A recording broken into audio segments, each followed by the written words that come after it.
नमस्कार मित्रांनो, big boss Marathi season 5 मधून प्रसिद्धी झोतात आलेली अभिनेत्री जान्हवी किल्लेकर ही नेहमीच कोणत्या ना कोणत्या कारणामुळे चर्चेमध्ये येत असते। आता अभिनेत्री जान्हवी किल्लेकरने तिच्या वैयक्तिक आयुष्याबाबत धक्कादायक खुलासा केला आहे। जान्हवीच्या डोक्यामध्ये रक्ताच्या गाठी तयार झाल्याचा हृदयद्रावक खुलासा नुकताच तिने एका मुलाखतीत केला। जान्हवी म्हणाली, माझा मुलगा ईशानच्या जन्मानंतर 1.5 महिन्यांनी किचनमध्ये काम करत असताना माझं अर्ध शरीर अचानक उडायला लागलं।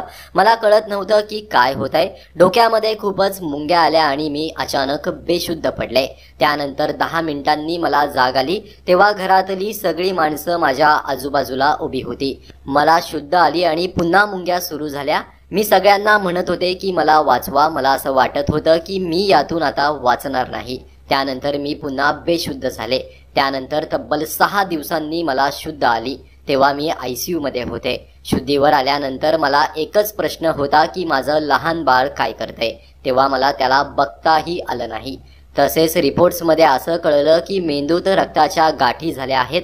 त्यानंतर जेव्हा उपचार सुरू होत होते त्याचा परिणाम थेट मेंदूवर होत होता। त्यामुळे मला मध्ये मध्ये वेड्याचे झटके देखील यायचे। मी वेड्यासारखे मध्येच हसत बसायचे किंवा रडत बसायचे। तेव्हापासून माझा नवरा माझ्या लेकाला सांभाळत आहे। तेव्हा माझं वजनही 95 किलो झालं होतं। 6 महिन्यांनी मी रिकवर होऊ लागले।